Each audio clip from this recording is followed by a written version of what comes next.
Hello, I am your host, and today's scary story is written by E. Hoffman.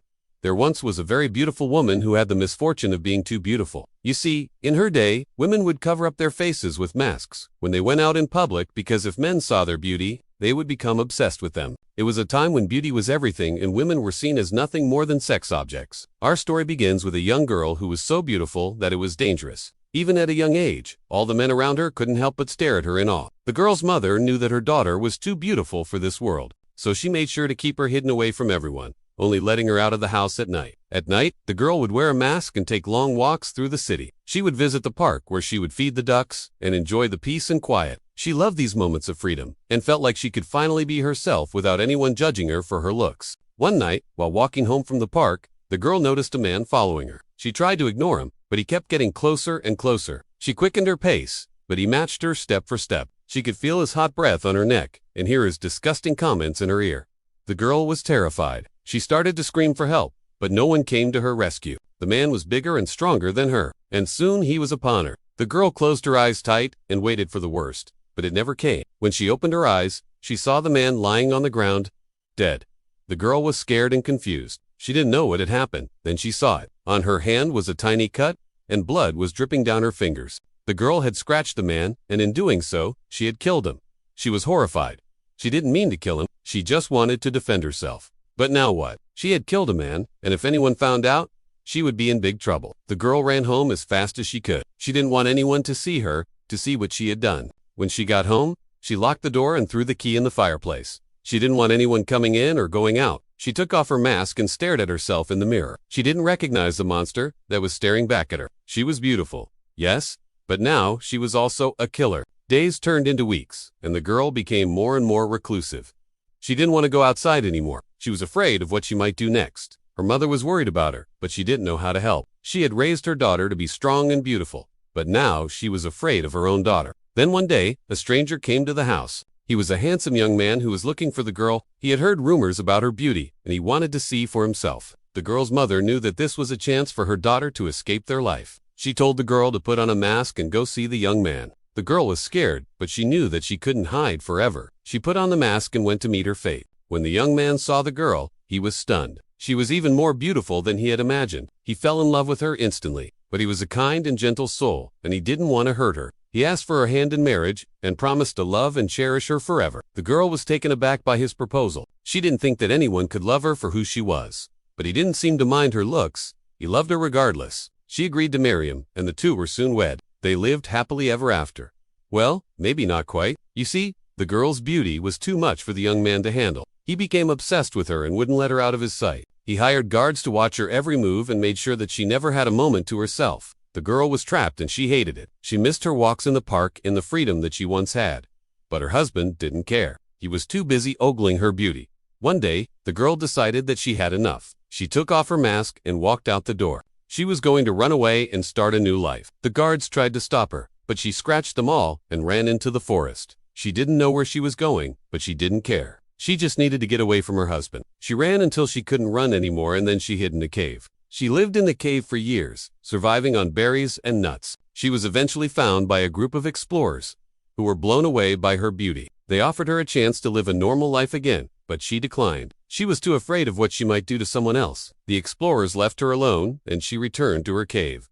Years passed and the girl grew old. Her beauty faded and she became nothing more than a hermit. Some say that she's still out there in the caves, waiting for her freedom. If you ever see a beautiful woman without a mask, be careful. She might not be what she seems.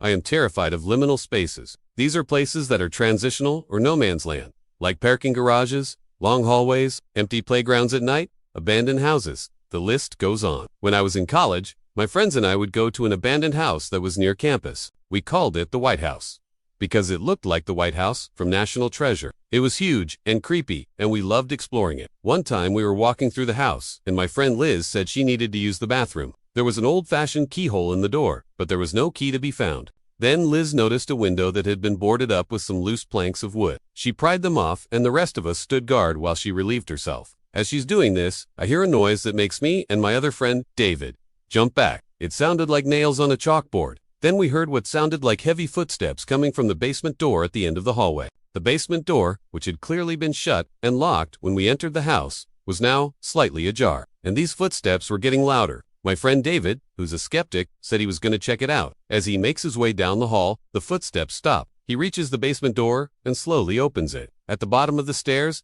we could see that it was dark and dusty down there. There was cobwebs everywhere, and the only light source was coming from the emergency exit at the end of the stairs. David couldn't see anything at first, but then he started to make out the shape of a man sitting on the stairs. He asked if anyone was there, and we all heard him yell. This time we definitely heard footsteps coming down the stairs. Heavy footsteps. They sounded like they were made by someone wearing steel-toe boots. We started to get really scared at this point. My friend Liz finished her business, and we all ran out of that house and didn't stop running until we got back to our car. When we turned around to look at the house, it almost looked like it was smiling at us. From that point on, we never went back to that house again. That was terrifying. I can't believe you guys went back. That is insane. I would have run away so fast. I would have never gone back there. Have you ever seen anything creepy in a liminal space? Let me know your stories. Also, please don't forget to like and subscribe. If you want to hear more scary stories, follow for more content. I love you guys, and I'll see you soon.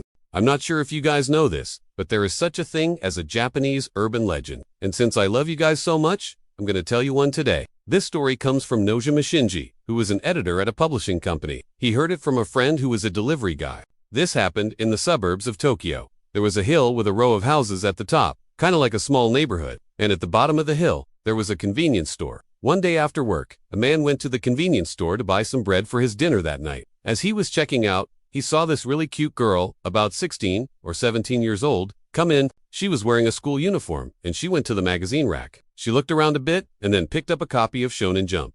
It was a new release that came out that very day. He didn't think much of it and went home. When he got home, he made himself some dinner and watched some TV.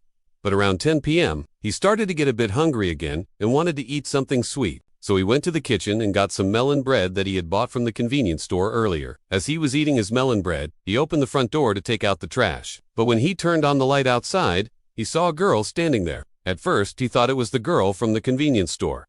He asked her, "Hey, are you here to return this magazine?" And she replied, "Huh, what?" She looked really scared, and then ran away. He thought it was strange, but went back inside and locked the door. He tried to forget about it and went back to watching TV. But then he started to hear some footsteps outside his house. They were slow and deliberate, and they sounded like someone was dragging their feet. He listened intently and heard what sounded like someone humming a tune. The footsteps stopped right outside his window, and then he heard a knock. He opened the window and asked, "Who's there?" But no one replied. He looked outside and saw a pair of legs and feet.